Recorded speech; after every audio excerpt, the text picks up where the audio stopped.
Wis. Wis. Wis play.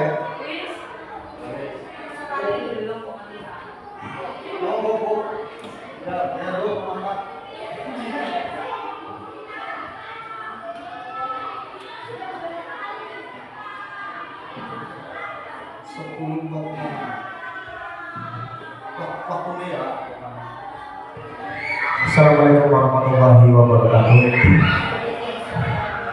Bismillahirrahmanirrahim. La quwwata illa billah. Bismillah sholli wa yassir amri wa hlul min lisani yafqahu qawli. Bapak Ibu yang saya hormati, rekan-rekan mahasiswa yang saya hormati juga, kita berjumpa kembali dalam rangka kita acara diseminasi atau menyebarkan pemahaman dan penerapan pengalaman budaya positif. Walaupun sudah kenal, perkenalkan, nama saya Susandrio, CGP angkatan 10. Mudah-mudahan bisa selesai sampai akhir.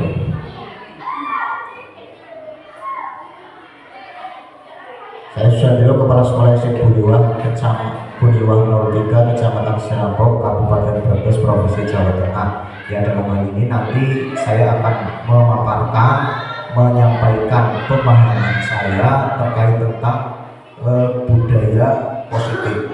Ini sebagai bentuk pemenuhan tugas di pendidikan guru penggerak modul 1.4 tentang aksi nyata budaya positif. Bapak Ibu yang saya hormati, konsep inti budaya positif yang nanti akan kita bahas, yang nanti akan kita eksplor, ada 8 poin yang nanti akan kita ulas lebih dalam. Apa saja 8 poin konsep inti budaya positif itu? Yang pertama ada perubahan paradigma. Yang kedua, disiplin positif. Kemudian ada nilai-nilai kebajikan, kebutuhan dasar manusia, motivasi perilaku manusia, posisi kontrol kita sebagai seorang guru, keyakinan kelas, dan yang terakhir segitiga restitusi. Dari ke-8 ini, menurut Bapak Ibu, ada yang aneh di telinga apa tidak?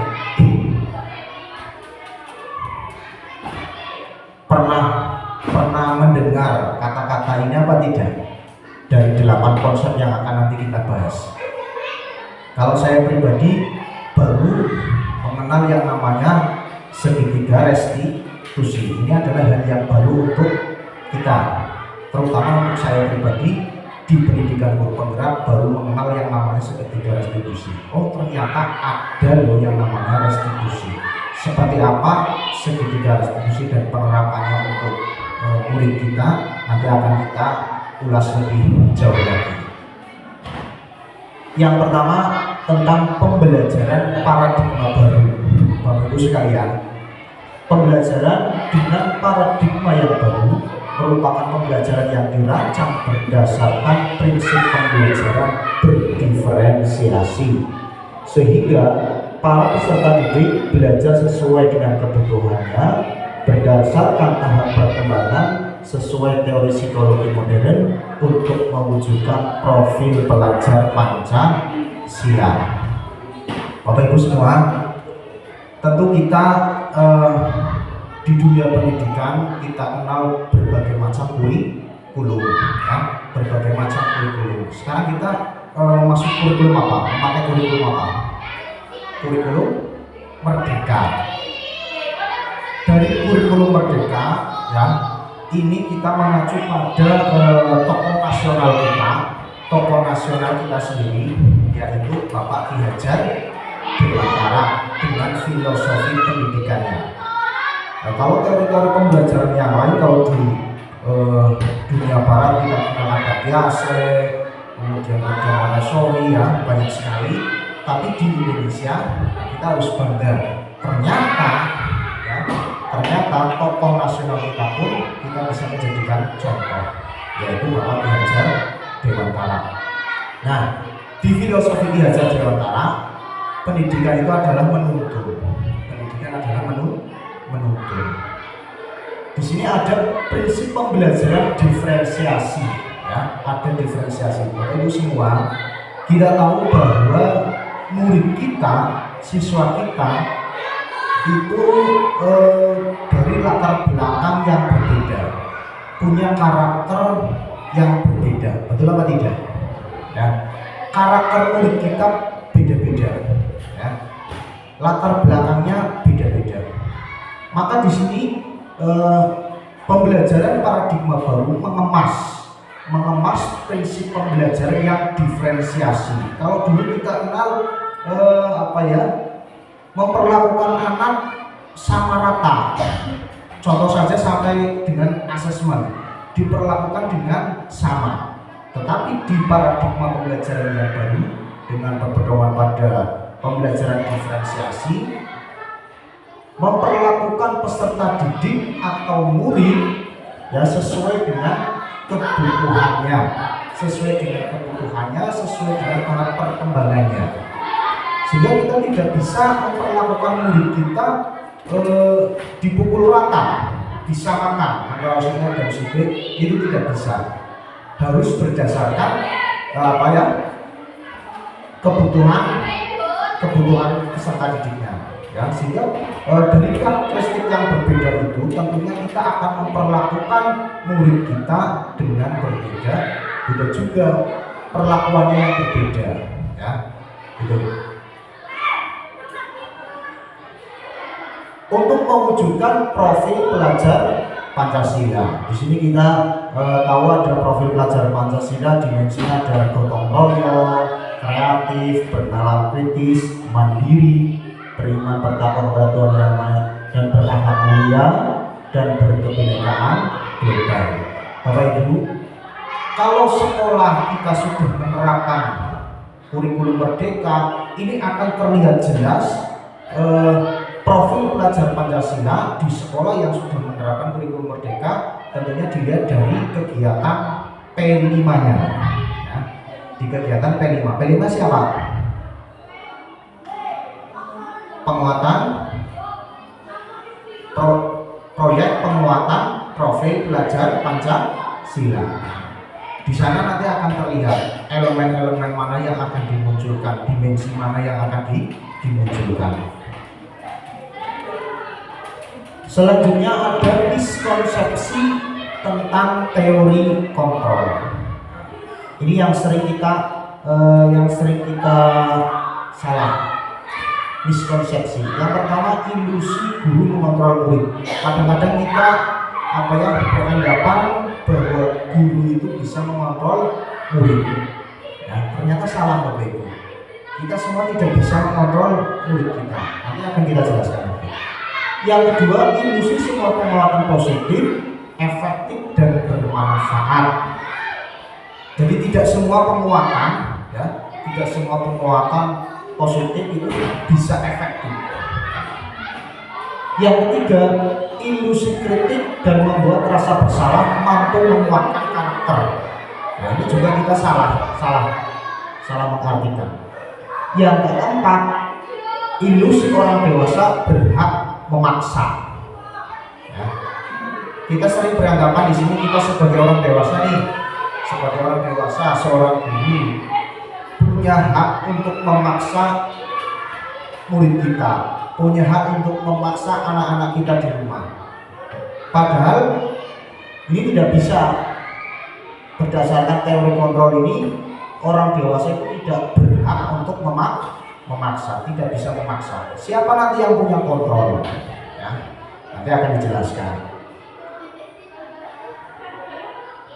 Mengubah paradigma stimulus respon ke pendekatan teori kontrol. Nah, ini tadi yang kita miskonsepsi tadi yang salah, ini kita ubah menjadi dari stimulus respon ke paradigma ke pendekatan teori kontrol.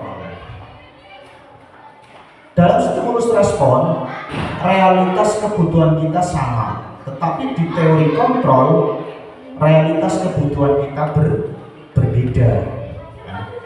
Yang kedua, semua orang melihat hal yang sama. Setiap orang memiliki gambaran berbeda. Nah, Bapak Ibu semua, saat kita mengajar di kelas, mungkin anak-anak itu daya tangkapnya bisa beda-beda. Cara pandang mereka beda-beda. Itu pada teori kontrol. Kita malah sering beranggapannya semua orang melihat hal yang sama, gambarnya sama, diulang pelajaran apa harus tangkapnya itu semua. Padahal pandangan murid itu bisa berbeda. Yang ketiga, kita mencoba untuk mengubah orang agar berpandangan sama dengan kita. Itu di stimulus respon. Tetapi dalam teori kontrol, kita berusaha memahami pandangan orang lain tentang dunia. Jadi di teori kontrol kita berusaha untuk memahami akeh kata maklum, harap maklum, lumrah, maklumlah. Tetapi kalau di stimulus respon, coba ubah pandangan orang lain yang tidak sama dengan kita ubah. Padahal di teori kontrol, kita harus memahami bahwa pandangan orang lain tentang dunia itu bisa saja berbeda. Kita bisa berusaha memahami pandangan itu. Contoh lain, ada cerita begini. Mungkin pernah dengar keledai orang tua anak, ya. Kalau kita melihat di stimulus respon, mau mengubah pandangannya sama dengan kita jelas tidak bisa. Semua orang melihat hal yang sama. Contoh dilihat seperti ini, keledai orang tua anak. Ada keledai orang tua jalan nuntun anaknya digandeng. Yang melihat apa pandangannya? Apa? Tadi anaknya dituntun bapaknya nih Pak, tapi ada keledai. Nah, pandangan orang berarti anak keledai ngapain dianggurna malah melakukan gitu. Pandangan orang seperti itu. Punya keledai, punya kuda, kok orang ditumpaki anaknya melaku, bapaknya melaku digandeng. Ya. Nih, pandangannya seperti itu. Nah, mungkin orang yang melakukan itu ya punya tujuan yang lain, punya tujuan yang lain. Ada lagi, sudah ngomong kayak gue. Bapaknya numpak keledai, anaknya melaku. Apa pandangannya? Anaknya kepingin jalan-jalan biar sehat. Pandangannya Bunur, anaknya kepengen jalan-jalan biar sehat. Ada pandangan yang lain? Pandangan saya yaitu kenapa sih bapaknya tega membiarkan anaknya berjalan, kenapa biaya pakai. Nah, ini jelaskan. Berarti ada dua pandangan, ada lagi yang berpandangan beda. Ya, jelas ini membuktikan bahwa setiap orang itu punya gambaran masing-masing, punya gambaran yang berbeda. Lagi diomongin kayak gue, ganti maning. Anaknya sih numpang, bapaknya sih pelaku. Apa yang dilihat? Apa mereka? Durhaka. Kata mereka durhaka, anak yang durhaka tidak tahu diri, ya. Anaknya numpak, bapaknya koreng laku, ya. Durhaka bajur, jari wong mereng bajur, durhaka. Ada yang berpandangan seperti itu. Contoh kasus lagi, masih ngomongin kayak gue. Akhirnya dua orang, bapak sama anaknya numpak keledai. Kita yang melihat melasi, ya, melasi kaboten. Nah, itu berarti pandangannya berbeda-beda. tergantung dari sudut pandang mana, ya. Tergantung dari sudut pandang mana kita menyikapinya. Perilaku buruk dilihat sebagai suatu kesalahan. Semua perilaku punya tujuan. Tadi contoh yang tadi, ya. Jadi punya tujuan masing-masing. Tidak ada yang namanya, kalau di teori kontrol itu tidak ada yang namanya benar dan salah. Semua perilaku punya tujuan masing-masing. Tergantung dari sudut pandang mana kita menyikapinya. Selanjutnya ada orang lain bisa mengontrol saya, itu di stimulus respon. Tetapi dalam teori kontrol hanya Anda yang bisa mengontrol diri Anda. Jadi yang punya kontrol, yang punya kendali atas diri kita, ya kita sendiri, bukan orang lain. Contoh, kalau dalam permainan mungkin tadi sudah, misalkan seperti ini, panjenengan saya kasih apa ya, bayangkan saja jenengan di tangan itu punya sesuatu yang sangat berharga, punya sesuatu yang sangat berharga, mau diapa-apakan, pokoknya sesuatu yang berharga menurut jenengan itu tidak boleh direbut oleh orang lain. Nah, bayangkan di dua tangan atau di kedua Anda ada yang berharga. Orang lain bisa bujuk, ngerayu, memarahi, menghardik dan lain sebagainya untuk bisa mendapatkan apa yang menurut Anda berharga. Nah, tapi apakah bisa diserahkan begitu saja? Coba agar orang Anda ya, coba dicoba, ya. Coba siapa ya, saya minta sing bersedia maju dua orang dari mahasiswa juga boleh, ya mahasiswa ya berdua, oke berdua. Nah, ini terima kasih sekali ada mahasiswa dari kampus Mengajar 7, ya, memberikan warna yang baru di SD Buniwa 03. Mudah-mudahan dengan hadirnya kampus Mengajar yang ada di sini bisa meningkatkan pendidikan yang ada di Buniwa 03, ya, yang tidak terasa hampir berakhir kebersamaan kita selama berapa bulan ya Mbak? 3 bulan ya, hampir 4 bulan ya kurang lebih ya. Nah, kita main-main. Mbak Niken punya sesuatu yang berharga di tangan. Ya. Sekuat tenaga biar jangan sampai diambil orang lain. Mas Alvin tugasnya ngerayu Mbak Niken ben yang berharga itu bisa diambil. Coba, bisa nggak?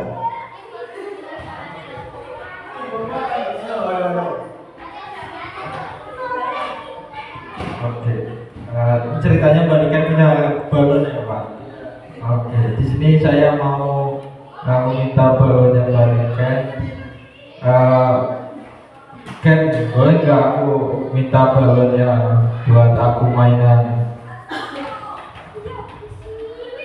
Kalau kamu minjem, kira-kira kamu mau balikin nggak? Enggak minjem, aku buat aku Ken. Nanti aku kasih kamu sesuatu, tapi balonnya buat aku. Nggak boleh, soalnya ini balon spesial buat aku, jadi nggak boleh diminta. Nanti gak apa-apa Ken, balonnya tukeran, balon punya aku juga berharga kok. Mau gak? Nggak mau.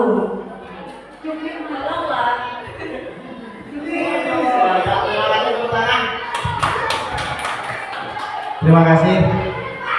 Itu tadi simulasi dari rekan kita mahasiswa dari kampus Mengajar, membuktikan bahwa apa ya, orang lain itu tidak bisa mengontrol kita, tapi kita yang punya kontrol atas diri kita sendiri. Buktinya Niken punya sesuatu yang berharga, anggap saja punya sesuatu berharga di tangan, dirayu sedemikian rupa oleh Mas Alvin yang mau dikasihkan. Bisa saja ya, bisa saja Niken memberikan, bisa saja, tetapi yang punya kontrol Niken sendiri. Tidak bisa, Alvin itu tidak bisa kontrol balonnya di jalur, tidak bisa. Selanjutnya pemaksaan ada pada saat tujuan gagal. Kalau di teori kontrol, kolaborasi dan konsensus akan menciptakan pilihan-pilihan yang baru. Pada stimulus respon, model berpikirnya menang atau kalah. Tapi kalau pada teori kontrol, model berpikirnya menang-menang atau win-win solution. Lanjut, Bapak Ibu, tentang disiplin positif. Disiplin berasal dari kata disiplina, yang artinya belajar titik disiplin, mengacu pada disiplin diri yang memiliki tanggung jawab terhadap apa yang dilakukannya berdasarkan nilai-nilai yang diyakini. Jadi disiplin. Jadi ada tanggung jawab pada diri sendiri, ya, tanggung jawab terhadap apa yang dilakukan berdasarkan pada nilai-nilai yang kita yakini. Nilai-nilai yang kita yakini bisa saja berbeda. Disiplin positif juga bisa berbeda makna disiplin positif di daerah Brebes misalnya dengan di luar Jawa atau di daerah yang lain bisa saja berbeda, ya, tergantung pada nilai-nilai yang diyakini. Disiplin positif merupakan salah satu cara penerapan disiplin yang bertujuan untuk menumbuhkan kesadaran serta memberdayakan peserta didik tanpa imbalan penghargaan, ancaman ataupun hukuman. Nah, Bapak Ibu semua, di sini saya jenengan mungkin sering penerapan disiplin dengan memberikan suatu penghargaan, suatu imbalan. Padahal kalau menurut teori ini berarti penerapan disiplinnya sudah benar atau belum? Kalau kita mendisiplinkan anak dengan kita memberikan penghargaan, memberikan imbalan atau ancaman atau hukuman, ini sudah benar atau belum? Kalau menurut yang ini, gimana lagi? Belum betul, ya, belum betul ya. Belum sesuai. Ya. Jadi kalau diberikan anak diiming-imingi, ya, nanti kalau masuk kelas pakai seragam rapi, pakai sepatu, nanti Pak Guru beri hadiah. Nah, diiming-imingi, maka si anak disiplinnya bukan disiplin dari kesadaran diri, ya, dari kesadaran diri, bukan. Padahal di sini disiplin itu bertujuan untuk menumbuhkan kesadaran diri. Disiplin menumbuhkan kesadaran diri, bukan hanya sekedar mengharapkan imbalan atau iming. Nah, kalau contoh yang mudah kita sehari-hari, mungkin sampai tua mungkin belum disiplin kita. Contoh sholat, ada iming-iming, mau nggak ada sholatnya tepat waktu oleh pahala segunung Uhud. Nah, ada iming-iming seperti itu. Mau anggere sholat 5 waktu orang bolong, ganjarannya surga, dapat pahala. Anggere anak wong meninggal, takziah, melu nyolati, melu sampai memakamkan, dapat pahala 2 gunung Uhud. Nah, ini kan iming-iming. Tapi apakah kita sudah bisa menghilangkan itu? Sholat ya sholat, disiplin, tepat waktu, tanpa ada iming-iming, tanpa ada ancaman neraka dan lain sebagainya. Kalau kita sudah bisa menunjukkan sadar, ya, sadar dari dalam diri kita sendiri, ya tentunya tidak peduli adanya surga neraka, bisa urusan maning seperti ibadah. Kan begitu. Sama dengan anak, namanya sama dengan anak.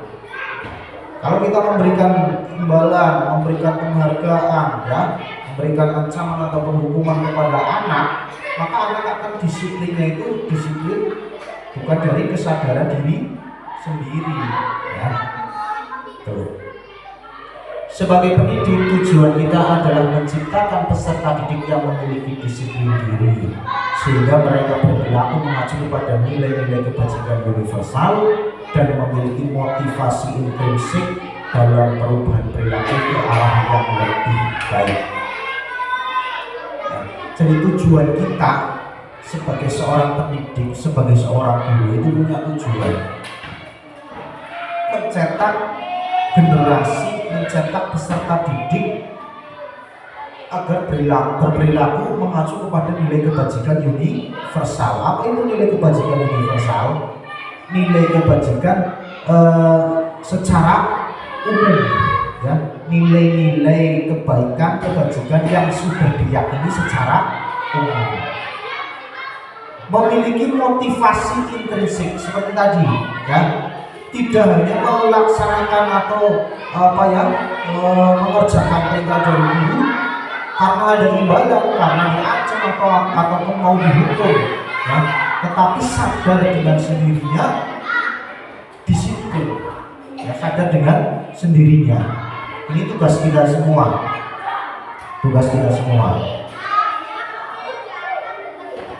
nilai kebajikan, nilai yang disepakati bersama, lepas dari suku bangsa, agama, bahasa, ataupun latar belakang yang tadi saya sebutkan, dan nilai kebajikan yang bersifat universal.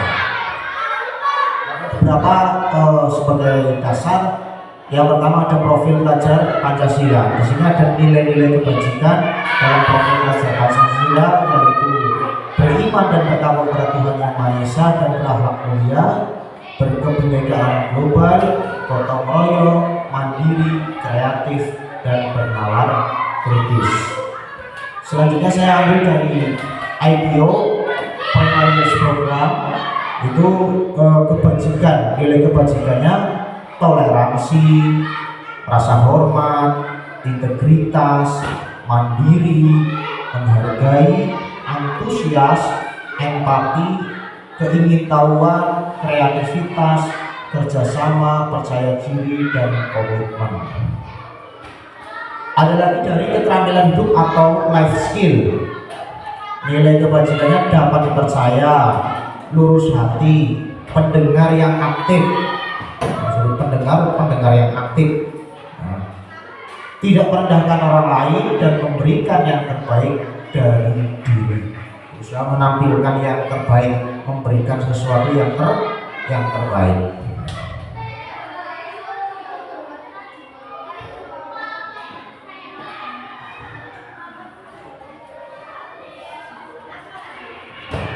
Kebutuhan dasar manusia.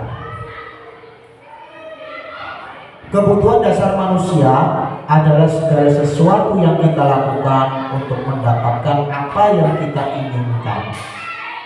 Titik seluruh tindakan yang kita lakukan memiliki tujuan tertentu, dan semua usaha yang terbaik yang kita lakukan adalah dalam rangka agar kebutuhan dasar kita terpenuhi dengan baik. Jadi manusia punya kebutuhan dasar. Di sini ada 5 kebutuhan dasar.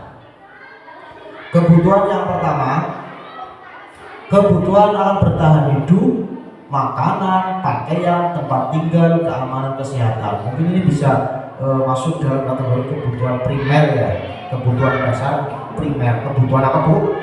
Pokok, ya, pokok primer yang paling utama. Kita butuh hidup, butuh makan, butuh pakaian, butuh tempat tinggal, butuh rasa aman, butuh sehat. Karena kalau kebutuhan yang tidak terpenuhi, tentu akan mengganggu. Kebutuhan yang kedua, butuh akan kasih sayang, perasaan diterima, dipedulikan, berbagi, kerjasama, menjadi bagian dalam kelompok. Kemudian yang ketiga, butuh penguasaan. Kebutuhan tentang penguasaan yaitu harga diri, keinginan untuk dianggap, memimpin, berprestasi, diakui, dan didengar. Selanjutnya yang keempat, kebebasan. Butuh bebas. Nah, kebutuhan dasar manusia butuh bebas, butuh kebebasan. Mandiri, memiliki pilihan, punya pilihan sendiri, mencoba hal baru, mengendalikan arah dirinya. Butuh tidak dikendalikan oleh orang lain. Ini kebutuhan dasar kita. Yang kelima, kebutuhan dasar kesenangan. Ya, butuh tentang kesenangan, bermain, humor, tertawa, antusias dan sebagainya. Selanjutnya motivasi perilaku manusia. Jadi manusia berbuat sesuatu tentu punya motivasi. Melakukan sesuatu pasti punya motivasi, ada motivasinya. Yang pertama, untuk menghindari ketidaknyamanan atau hukuman. Mungkin siswa kita rajin ngerjakan tugas, rajin ngerjakan PR. Motivasinya apa? Punya motivasi apa? Untuk menghindari hukuman. Bisa saja ben orang tiga dari gurune, ben orang tiga dari gurune. Bisa saja. Yang kedua, untuk mendapatkan imbalan atau penghargaan dari orang lain tadi. Bisa mengerjakan tugas, mengerjakan PR, bisa karena menghindari biar tidak dihukum pak guru-gurunya, atau mengerjakan tugas bisa karena diiming-imingi nanti dapat hadiah atau imbalan. Yang ketiga, menjadi orang yang mereka inginkan dan menghargai diri sendiri dengan nilai yang mereka percaya. Harapannya dari ketiga motivasi perilaku manusia ini, harapannya yang melekat pada putra putri kita, anak didik kita, pada siswa kita yang mana?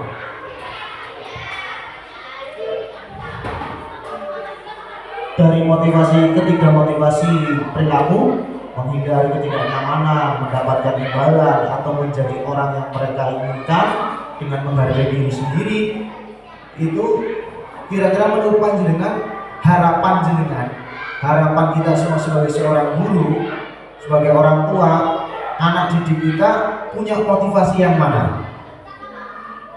Idealnya yang nomor 3. Nah, ini PR untuk kita semua.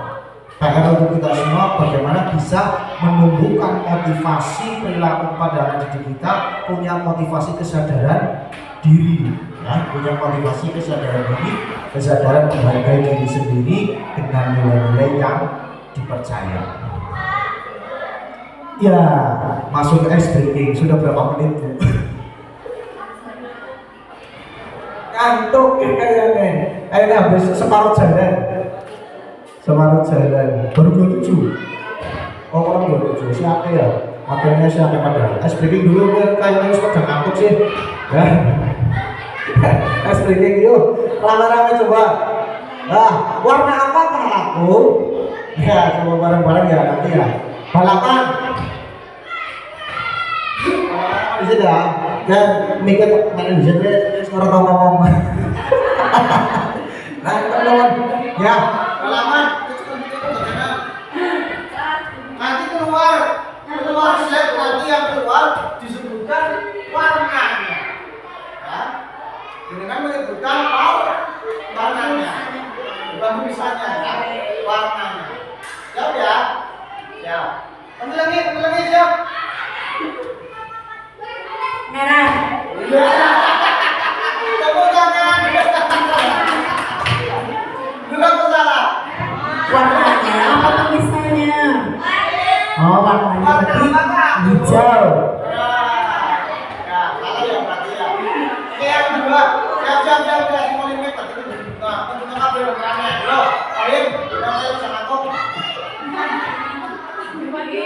Merah.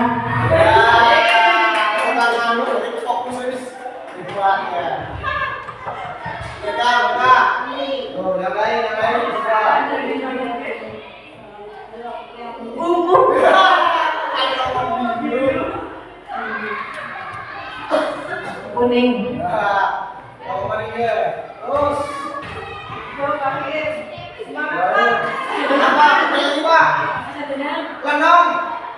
Biru. Coklat.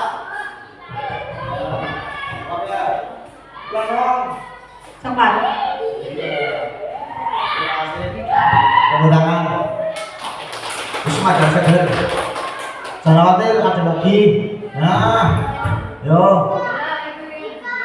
jebret. Yo ke depan, bareng-bareng yo. Yo semangat. Ini mana baik, yang kena. Yo. Video ini muter ya kena. Video ini. Iya, video ini muter. Ya nggak apa-apa. Diambil, jangan kameranya jangan di sini terus. Cengeng dulu deh, muter. Ya siap, kita ice breaking dulu, segerakan sebelum kita lanjutkan materinya. Bareng-bareng diikuti ice breaking seru. Yo.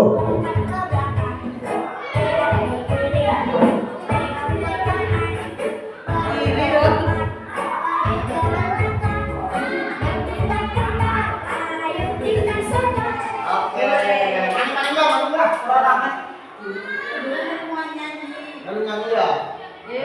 Satu, dua, tiga. Lompat ke belakang. Tengok ke kiri. Tengok ke kanan. Tengok ke belakang. Tepuk tangan. Ya. Terima kasih Wisma dan Seger Jibrat. Mau balik makne begini enak.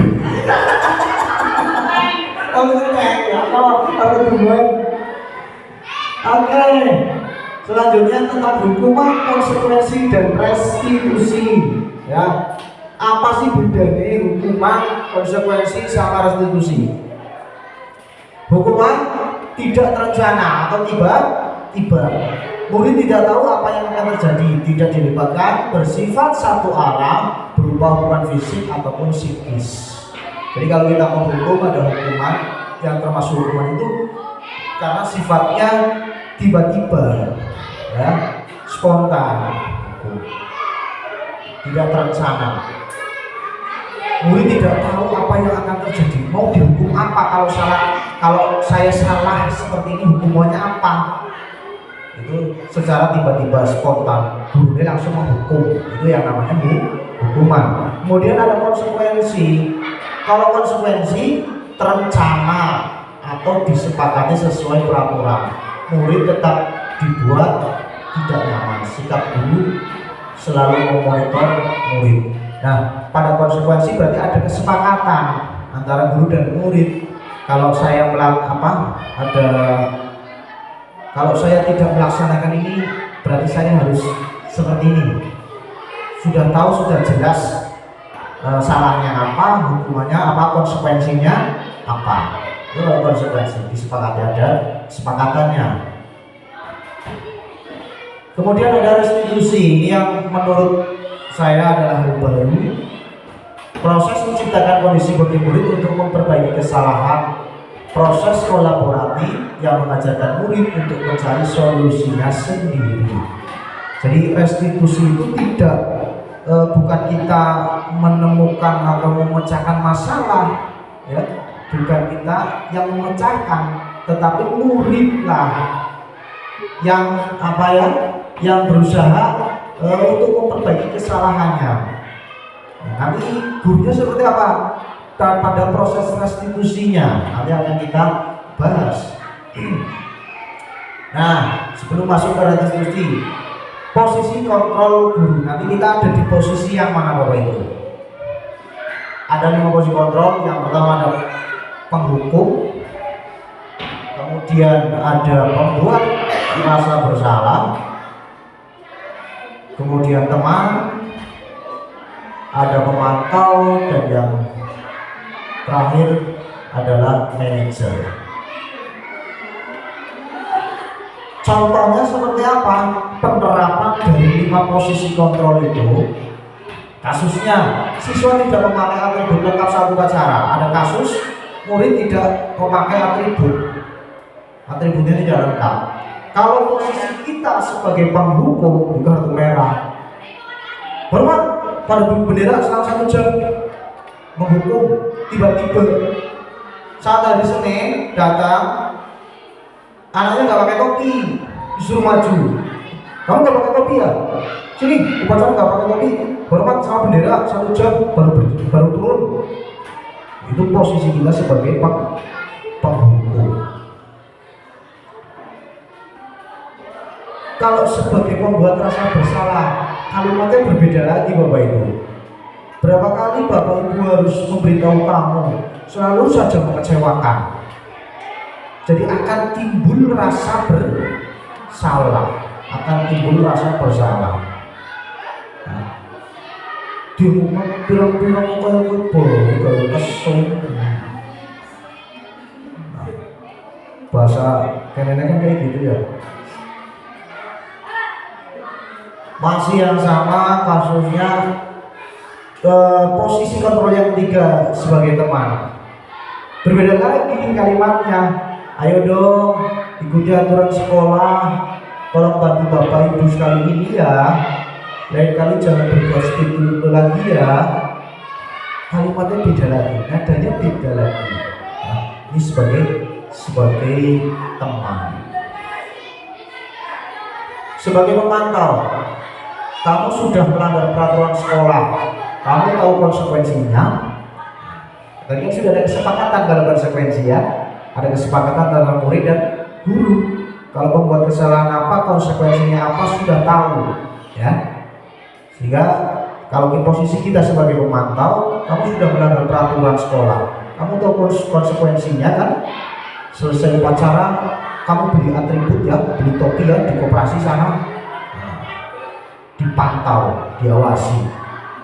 Beda lagi kalimatnya, kasusnya sama. Posisi yang terakhir sebagai apa tadi ya?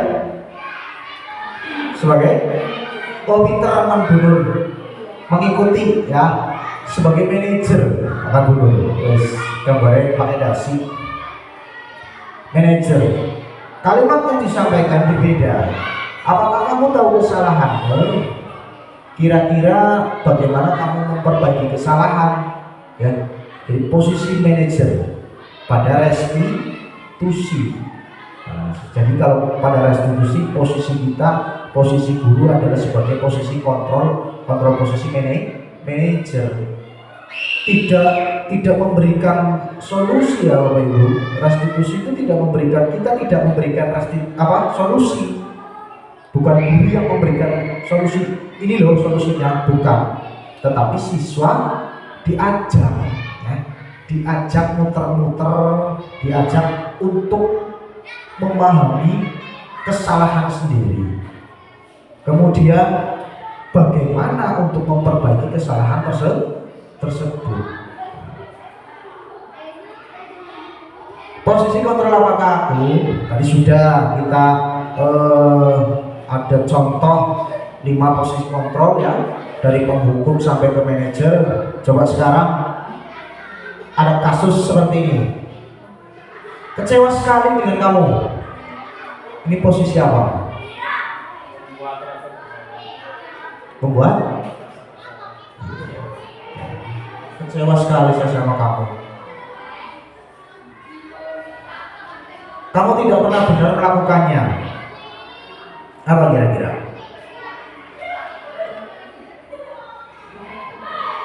Apa kira-kira?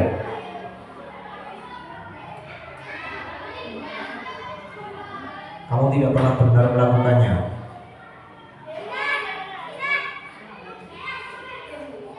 Yang ketiga, apa rencanamu untuk menyelesaikan masalah ini? Manajer. Ayo lakukan demi Bapak Ibu ya, sebagai teman.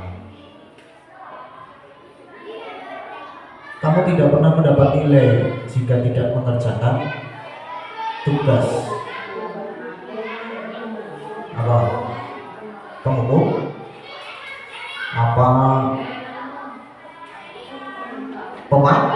pemantau ya.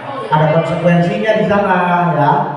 Konsekuensinya kalau tidak mengerjakan tugas tidak dapat nilai ya.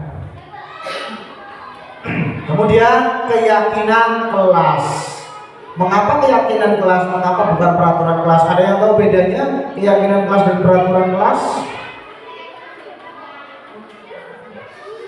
Benar? Benar? Masnya itu Mbak, barangkali mau berpendapat boleh ya. Beda ya keyakinan kelas dan peraturan kelas. Kalau keyakinan kelas itu kita sepakati bersama di kelas. Apapun keyakinan sekolah bisa saja kita punya keyakinan sekolah ya, disepakati warga sekolah. Kalau keyakinan kelas ya disepakati oleh warga kelas. Beda dengan peraturan. Kalau peraturan hanya dibuat satu arah ya, tidak ada keterlibatan siswa dalam membuat peraturan kelas itu sehingga guru ini. Tapi kalau keyakinan dibuat bersama-sama. Pembentukan keyakinan kelas bersifat abstrak ya, berupa pernyataan universal, dibuat dalam pernyataan yang positif. Sedikit saja agar mudah diingat, kata-kata yang digunakan jangan terlalu panjang, sesuai dengan kondisi kelas atau sekolah sehingga mudah diterapkan. Semua warga sekolah atau kelas dilibatkan dalam membuat keyakinan kelas. Nah, nanti diharapkan setelah diseminasi ini panjenengan Bapak Ibu guru bisa menerapkan membuat keyakinan kelas di kelas masing-masing ya. Libatkan anak, yuk buat keyakinan kelas. Seperti yang ada di kelas ini, ada nih kesepakatan kelas. Misalnya masuk kelas sepatu dilepas. Ini yang buat gurunya apa anaknya? Anak. Yang buat anak. Contoh lagi disiplin. Nah, jika keluar kelas harus izin. Pernyataan anak. Kalau anak membuat sendiri, ya insya Allah ini kan dari kesadaran mereka. Tentunya tanpa harus kita paksa pun mereka akan melaksanakan. Ya, tidak usah harus dipaksa karena ini keyakinan mereka, nilai yang mereka yakini, ya, kesadaran mereka. Dibuat dalam pernyataan positifnya. Contoh misalnya dari sini. Nah, ini ada yang tidak boleh bermain di kelas. Bukan ya, ada kata tidak boleh. Bisa diubah? Bisa. Apa? Tidak boleh bermain di kelas.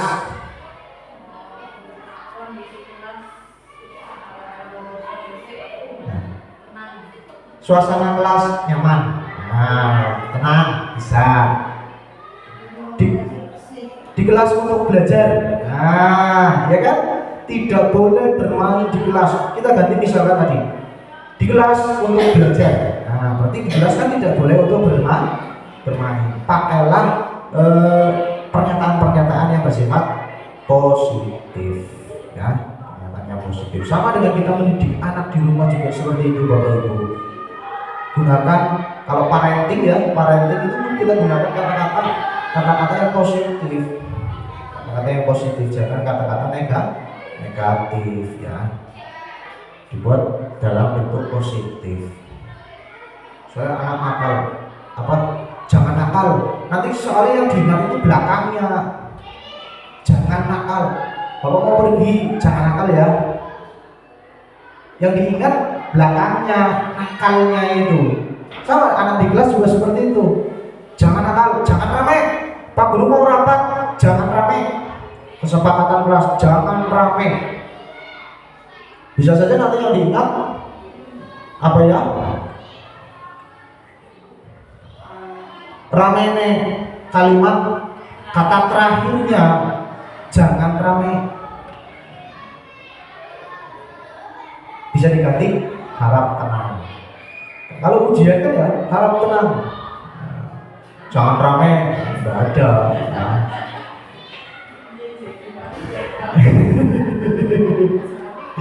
Kadang orang muncul.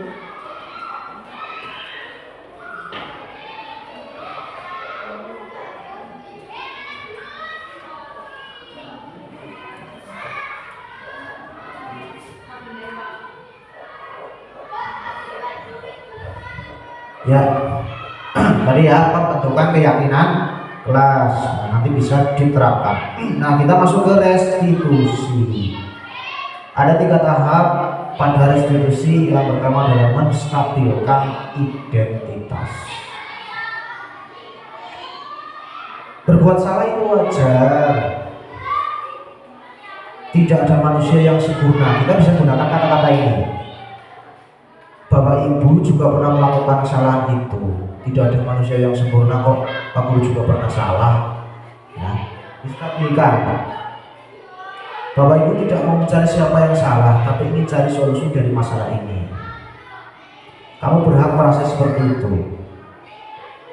Menstabilkan identitas berdasarkan prinsip membuat kesalahan adalah bagian dari proses pembelajaran. Ya, jadi sekali lagi kita sebagai manusia biasa ya Bapak Ibu, tidak luput dari yang namanya salah. Tentu kita pernah lah melakukan kesalahan, bukan pernah lagi, sudah keniscayaan, sudah pasti kita melakukan kesalahan. Tapi di restitusi ya, bahwa kesalahan itu bagian dari proses pembelajaran untuk memperbaiki diri ya, agar tidak melakukan kesalahan yang serupa.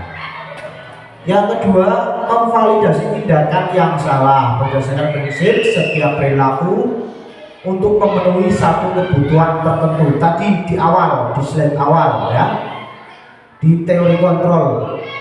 Jadi perilaku manusia itu ada tujuan, tidak benar atau salah, tetapi manusia melakukan sesuatu itu ada tujuannya untuk memenuhi suatu kebutuhan tertentu. Misalkan dengan kalimat kamu pasti punya alasan mengapa kamu melakukan hal ini, atau bisa saja kamu patut bangga karena telah melindungi sesuatu yang penting buat kamu. Ini kita validasi. Anak salah melakukan kesalahan, kita validasi kesalahan itu. Punya alasan. Padahal kamu bisa melakukan yang lebih buruk dari ini ya. Kamu melakukannya karena mempertahankan sesuatu yang penting bagimu. Nah, ini bisa kita ambil contoh-contoh dari kalimat untuk memvalidasi tindakan yang salah. Kemudian yang ketiga, sisi restitusi yang ketiga adalah menanyakan keyakinan. Berdasarkan prinsip teori kontrol tadi, pada dasarnya kita termotivasi secara intrinsik ya, menumbuhkan kesadaran diri. Motivasinya dari diri, bukan dari orang lain. Bisa saja dengan menanyakan pertanyaan, apa keyakinan kelas kita tanyakan pada anak. Atau nilai apa yang sudah kita sepakati bersama, atau seperti apa gambaran kelas ideal menurut kamu, atau kamu ingin menjadi orang yang seperti apa, ditanyakan. Nah, ini ada sedikit sekitar 4 atau 5 menit contoh penerapan dari segitiga restitusi.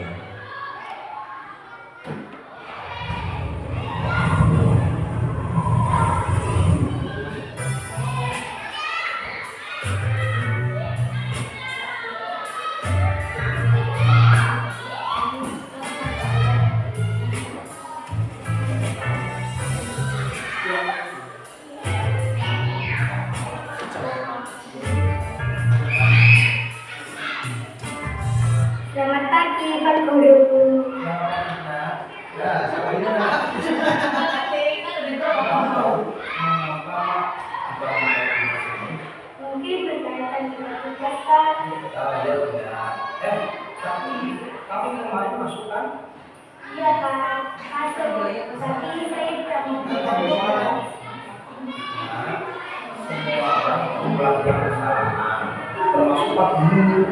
kamu setiap tindakan kita pasti ada alasannya.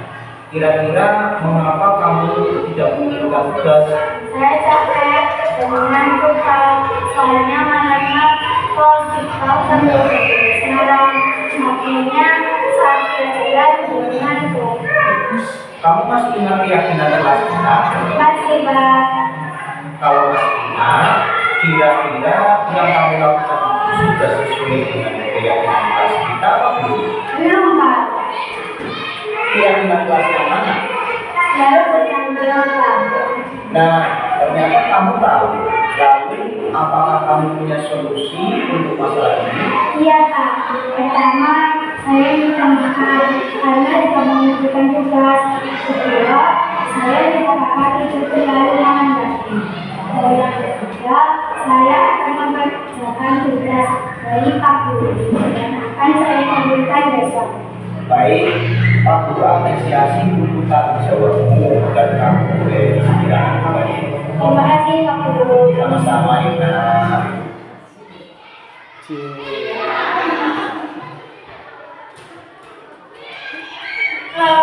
Nama saya Ina, kelas 4 SD 303. Saya merasa senang karena Pak Guru tidak langsung menghukum saya saat saya melakukan kesalahan. Saya menyadari kesalahan saya dan berjanji tidak akan mengulanginya lagi. Terima kasih Pak Guru.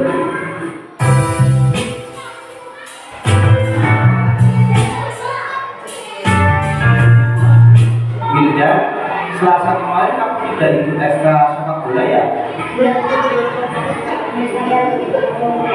karena mau diajak Guru dan juga jadi Wah, pasti itu sangat menyenangkan ya. Pak Guru juga pasti sangat senang jika diajak belajar di sini baru. Namun, apakah yang kamu lakukan sudah sesuai dengan aturan sekolah? tidak Pak. Soalnya saya tidak ikut ekstra sepak bola karena istri. Kamu masih ingat dengan keyakinan sekolah kita? Kira-kira apa keyakinan yang belum kamu terapkan? Betul kegiatan sekolah. Nah, kira-kira apa yang bisa kamu lakukan agar kamu bisa menerapkan apa yang sudah kamu yakini? Saya bisa minta izin Pak. Mungkin ada yang lain? Saya mengikuti ekstra dulu baru ikut ajakan ibu Pak.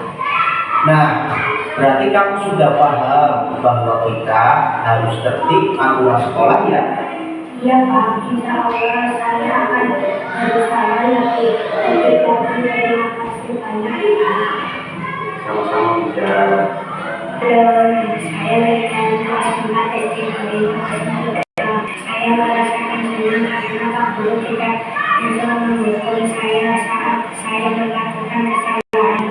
Saya menyadari kesalahan saya dan berjanji tidak akan mengulangi lagi.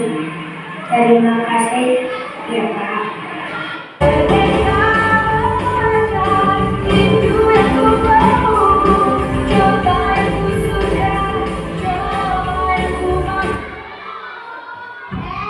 Itu tadi gambaran ketika saya melaksanakan restitusi dengan anak. Jadi seperti itu Bapak Ibu gambarannya. Jadi kita ajak ngobrol anak, ajak ngobrol anak. Yang penerapan restitusi. Dan konklusi dalam penerapan program disiplin positif hendaknya guru memiliki standar pribadian profesional dan sosial yang baik, di mana guru mampu merefleksikan dirinya dalam posisi kontrol saat ini, sebagaimana perjalanan dirinya menjadi ampau atau manajer yang menuntut murid-muridnya menjadi insan yang mandiri, merdeka, dan bertanggung jawab standar pendidikan nasional. Jadi kita punya tugas yang berat ya Bapak Ibu sebagai guru. Kita tidak hanya tidak hanya transfer pengetahuan ke anak ya, tidak hanya kita transfer pengetahuan atau transfer knowledge, tetapi kita juga harus bisa berusaha menanamkan nilai-nilai kebajikan, nilai-nilai kebaikan kepada murid-murid kita. Akhirnya terima kasih atas segala perhatiannya dari awal sampai akhir. Barangkali dalam saya menyampaikan diseminasi kali ini banyak sekali itu kata yang kurang berkenan di hati Bapak Ibu semua. Saya mohon maaf yang setulus-tulusnya, dan mudah-mudahan dari diseminasi ini bisa kita terapkan lebih baik lagi, tidak hanya untuk saya tetapi panjenengan semua bisa menerapkan yang sama, diterapkan di kelas masing-masing ya, walaupun belum ikut guru penggerak ya. Sebab yang namanya guru penggerak kita bisa melakukan perubahan sekecil apapun, itulah kita sudah bisa disebut dengan guru penggerak. Hanya belum ada sertifikatnya saja. Mudah-mudahan yang lain bisa usul seperti Bu Yusumi sudah keluar sertifikat guru penggeraknya. Mudah-mudahan yang lain ikut usul ya.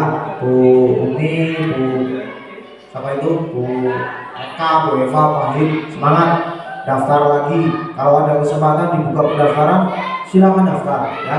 Kita manfaatkan, ambil pelajaran ya.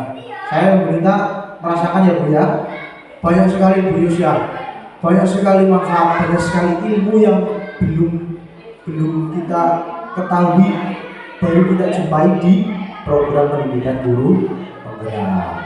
Namun banyak sekali hal-hal miring ya, hal-hal miring tentang guru penggerak ya, yang penting dari diri kita sendiri ya. Guru penggerak bukanlah kasta yang tertinggi dalam pendidikan. Guru yang penting adalah guru yang dicintai oleh muridnya. Itu saja dari saya. Sekian, bila itu. Assalamualaikum warahmatullahi wabarakatuh.